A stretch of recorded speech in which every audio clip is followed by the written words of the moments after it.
Alô galera, tudo bem com vocês? Passar para mais um pequeno ensinamento. Como eu prometi, falar a diferença da Igreja Católica Apostólica Romana com a Igreja Católica Ortodoxa. Muita gente pensa que é a mesma coisa, não é a mesma coisa, né? A Igreja Católica Romana é uma santa, né? Apostólica Romana. A Igreja Católica é um cisma, né? Que a Igreja Oriental se separou da Igreja Católica no ano aproximadamente 1054, né? Tem muitas divergências, né, entre elas. Os ortodoxos eles só aceitam os conselhos que foram feitos até os meados do século VII, né? Os conselhos que teve mais para frente eles não aceitam, né? O último conselho que eles aceitaram foi o Conselho de Nicéia, o Conselho Nicéia II, no século VII, mais ou menos no ano 787. Eles têm muita divergência com os católicos, né?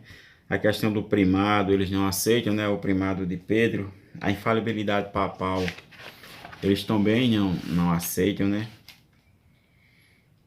Essa questão do purgatório, eles aceitaram em determinado ponto, no ano 1231 ou 1232, o patriarca de Constantinopla, na época, ele aceitou, mas já no século XVII, influenciados pelo protestantismo, eles já não aceitaram mais o purgatório, né? Ficou essa questão muito sem conclusão, né? Hoje tem muitos teólogos que se dividem, né? Os teólogos ortodoxos nessa questão de purgatório, o que há, o que não há. É uma questão a doutrina deles é muito flexível nessa questão, quer se adaptar a coisas que é dogma de fé. A Igreja Católica crava como dogma de fé, mas lá eles não cravam como dogma de fé, né? Infelizmente. Eles têm objeções contra o dogma da Imaculada Conceição. Eles veneram Nossa Senhora, sim. Eles veneram, eles amam a Virgem Maria, mas eles não tratam como dogma, né? O dogma da Imaculada Conceição. Como o da Assunção de Nossa Senhora, né? Eles também não tratam como dogma, né? É algo que eles não aceitam, né? Como dogma. Portanto, não é uma verdade de fé, né? Eles também têm divergência, né? Sobre a questão da Eucaristia, não da real presença de Jesus na Eucaristia, mas dessa questão da oração, né? Da oração na liturgia, né? Da Eucaristia. Eles têm divergência sobre a questão do Espírito Santo. Eles têm uma oração própria.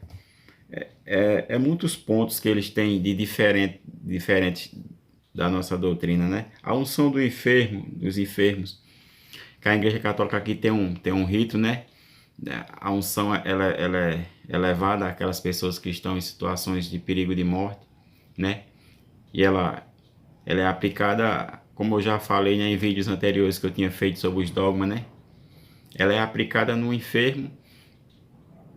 Naquela circunstância, o enfermo ele pode passar muitos e muitos e muitos dias com aquela enfermidade que ela não é renovada de novo, né?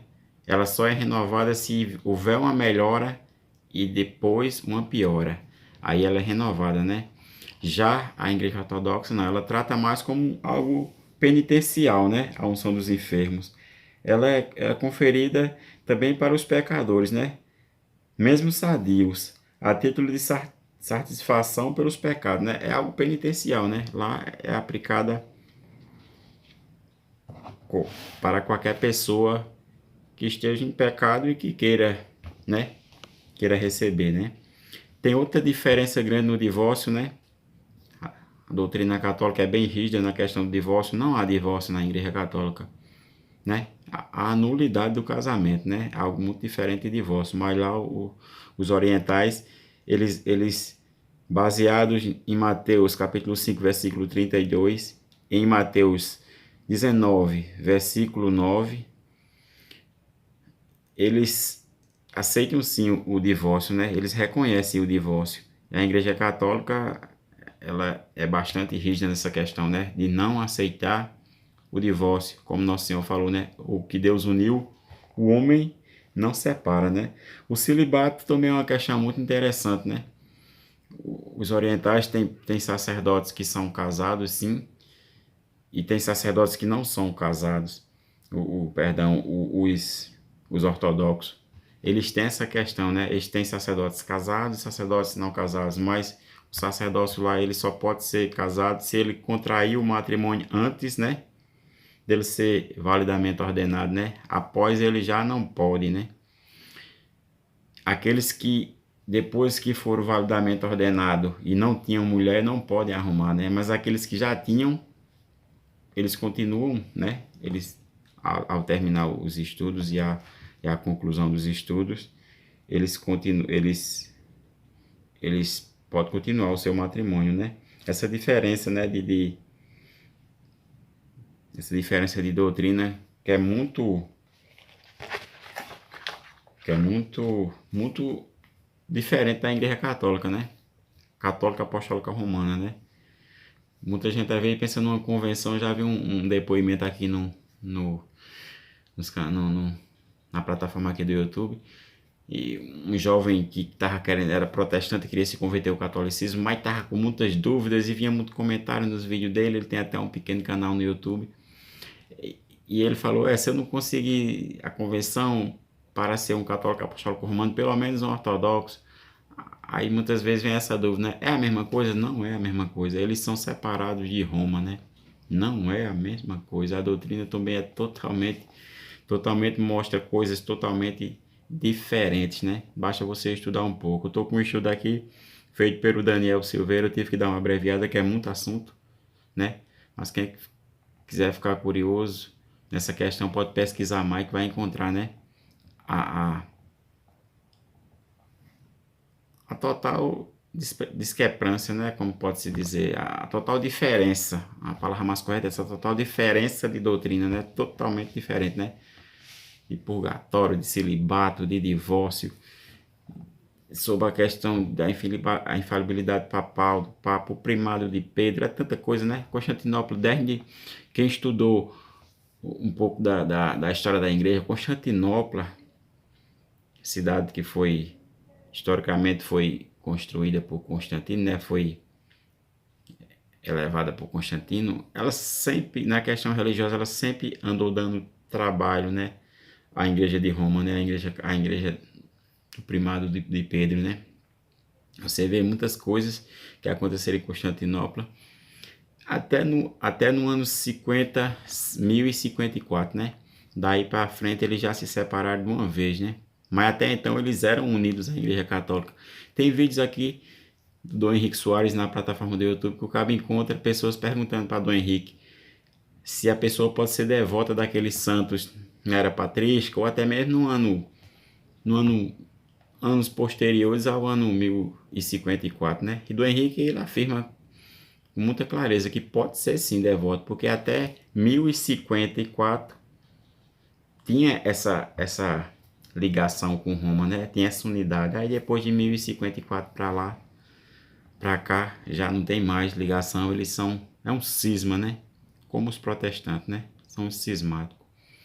Pois valeu, galera. Curtam o vídeo, se inscrevam no canal, tem muito conteúdo bacana aqui para mostrar a vocês. Eu tô com testemunho ali do Scott Hahn, não do testemunho de áudio, mas de escrita. O ex-pastor protestante, né, dos presbiterianos, Scott Hahn, ele dando testemunho como ele viu a Santa Missa, a primeira vez que ele viu a Santa Missa.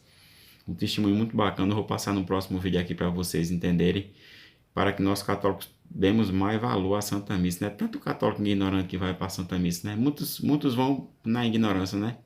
Aí falam assim, eu vou assistir a Santa Missa. Não, minha gente, a gente não assiste a Santa Missa, a gente participa como filho de Deus, participa, né? E o Scott Hahn, um ex-pastor, ele deu um testemunho bem bacana pra gente, né? Quem conhece o Scott Hahn sabe que ele é um gigante, né? Na teologia. O cara é um monstro, né? De sabedoria. Bens a Deus. O Espírito Santo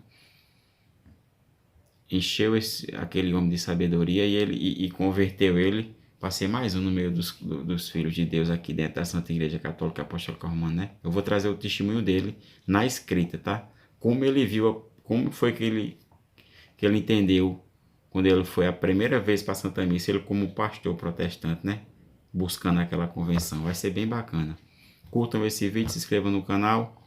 Vamos à luta. Valeu, galera. Fiquem com Deus.